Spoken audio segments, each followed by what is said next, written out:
적절한 어휘와 완벽한 문법을 사용하여 영어 인터뷰에서 조리 있고 유창하게 설명했다면서요.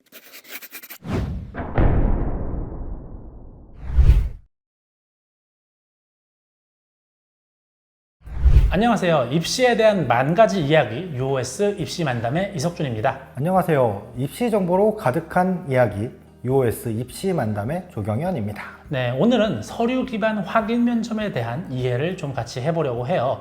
면접에서 이제 무엇을 물어볼지 궁금해 하시는 분들도 많고, 아주 사소한 거에서도 꼬치꼬치 캐물어보냐 이렇게 질문하시는 분들도 많죠. 한번 같이 이야기를 해보겠습니다. 먼저 저희가 하는 그 서류 기반 확인 면접이 무엇인지 얘기를 하는 게 좋을 것 같아요. 서류 기반 확인 면접은 나의 서류에 쓰인 내용을 확인하는 면접이라고 하겠습니다. 여기서 확인이라고 했을 때 그 확인이 이거 그냥 했어요? 그래요? 잘했어요. 이렇게 묻고 넘어가는 면접이 아니죠. 당연히 그리고 또 확인을 한다고 할 때 저희가 뭐 지원자들을 괴롭히기 위해서 고등학교에서 배운 거 이외의 질문을 갑자기 막 들이대는 그런 질문을 한다는 얘기는 아니에요. 항상 서류 기반 면접이니까 서류와 관련된 내용을 질문을 할 겁니다. 근데 다만 2015 개정 교육과정 물리학 1에서는 유체역학 관련 내용이 삭제됐거든요. 그게 삭제됐기 때문에 물리학과 지원자한테 다짜고짜 자네 양력에 대해서 좀 설명을 해보게 뭐 이런 식으로 면접장 들어오자마자 던지진 않는다는 거죠. 근데 본인이 그런 걸 자기소개서나 학생부에 흥미롭게 탐구하고 공부했다라는 내용이 써져 있을 수는 있죠. 그러면 물어볼 수 있다는 얘기입니다. 그래서 오늘은 이런 오해를 좀 같이 풀어볼까 합니다. 서류 기반 확인 면접은 영어를 물어볼 수 없나? 영어 면접 하면 안 되는 거 아닌가? 이 문장들을 좀 같이 보시겠습니다. 제가 전년도 세부능력 및 특기 사항에서 발췌를 해가지고 살짝 가공을 했어요. 영어로 글쓰기를 할 때 문장 완성에 두려움이 없고 적절한 어휘와 완전한 어법을 사용해 유창한 수준의 수행이 가능함. 평소 선생님과의 소통을 중요하게 생각하여 수업 시간에 질문을 자주 하고 자신이 생각하는 바를 영어로 잘 표현할 수 있음. 또한 영어로 진행되는 인터뷰에서 무엇을 주제로 선택하여 그 세부 내용에 대해 조리 있고 유창하게 설명함. 아니, 이렇다면서요. 적절한 어휘와 완벽한 문법을 사용하여 유창한 수준의 수행이 가능하다면서요. 영어 인터뷰에서 조리 있고 유창하게 설명했다면서요. 본인이 생각하는 바를 영어로 잘 표현할 수 있는데 서류에서는 이렇게 쓰여 있으니까 어떻게 보면 이게 높은 평가를 받은 요인 중에 하나일 수 있거든요. 그러면 면접에서는 진짜로 그런지 저희가 검증을 해야죠. 엄청 무슨 좋은 발음에 유창한 영어 실력을 바라는 게 아니에요. 근데 내 생기부에 그런 내용이 써 있다라고 한다면 적어도 영어 영문학과라던가 아니면 영어랑 관련이 있는 그런 학과에 대해서는 서울시립대학교는 당연히 영어로도 물어볼 수 있겠구나라고 생각해 주셨으면 하는 거죠.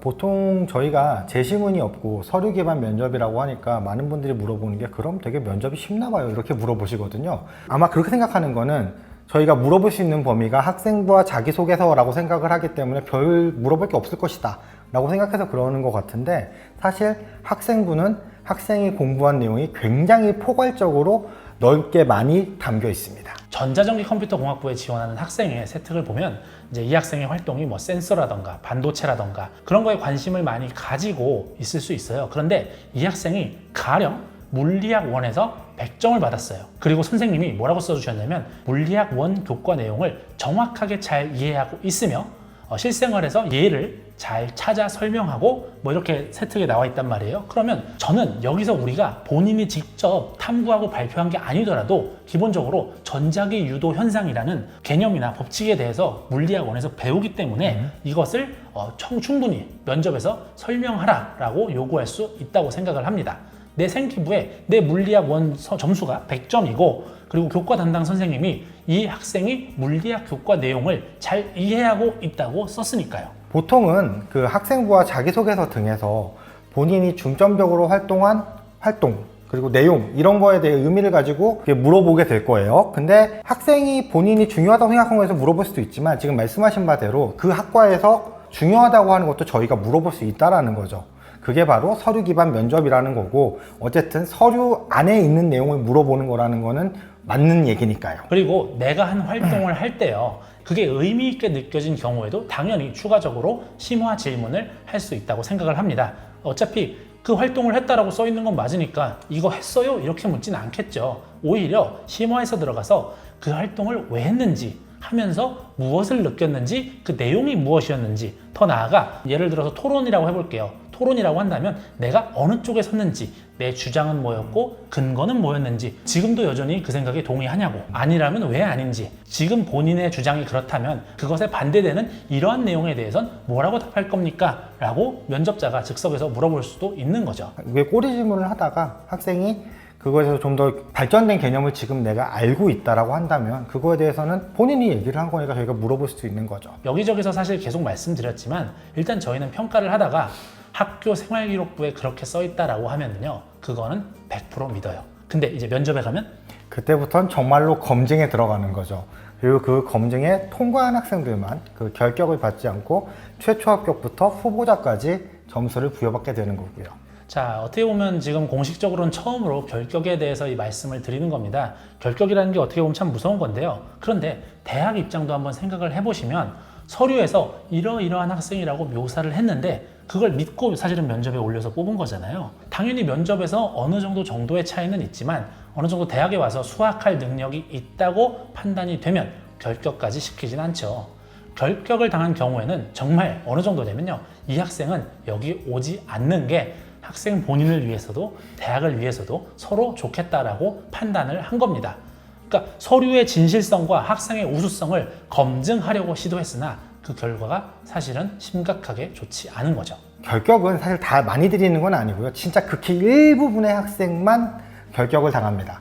네, 그렇기 때문에 걱정하지 않으셔도 되고요. 대부분 학생들은 다 대답 잘 하고 그 다음에 면접을 뭐 좀 망쳤을 수도 있어요. 근데 약간 망친 거 정도로는 결격시키지 않아요. 네, 그러니까 걱정하지 않으셔도 되고요. 그 다음 특히 내가 이 면접을 잘 봤는지 망쳤는지는 사실 면접자는 잘 몰라요. 그래서 꼬리 질문을 이렇게 계속 하다가 마지막 질문에 좀 어려운 얘기가 나와서 내가 질문을 잘 못했을 수도 있어요. 근데 그건 사실은 그럼에도 불구하고 그거 자체로 망쳤다고 생각할 필요는 없어요. 왜냐면은 나는 고등학교 수준에서 최대한 역량을 보인 거니까요. 반대의 경우도 있습니다. 내가 진짜 면접을 잘 봤다고 생각하고 자신감이 넘쳐서 각종 이제 카페라든지 어떤 입시 사이트에 면접 후기를 올려요. 그런데 그 내용을 읽어보면 이거 이상하다, 이거 틀린 건데 왜 잘 봤다고 생각하는 거지? 근데 어쨌든 본인은 지금 자신감이 넘쳐요. 그러다가 이제 결격을 당하면 슬그머니 글이 삭제가 되는 경우도 있었습니다. 물론 이 영상을 보시는 여러분께서는 충실하게 잘 공부하셔가지고 제대로 면접까지 올라오셔서 본인의 역량을 잘 드러내셔서 합격의 길까지 쭉 달리셨으면 좋겠습니다. 그럼 다음 시간에는 아까 충실하게 공부하자고 얘기를 하셨는데 충실하게 공부한다는 게 무슨 의미인지 그리고 무언가를 내가 안다는 것이 무슨 의미인지 탐구하는 시간을 좀 가져보도록 하겠습니다. 네, 그러면 다음 시간에 뵙도록 하겠습니다. 다음 시간에 만나요. 안녕.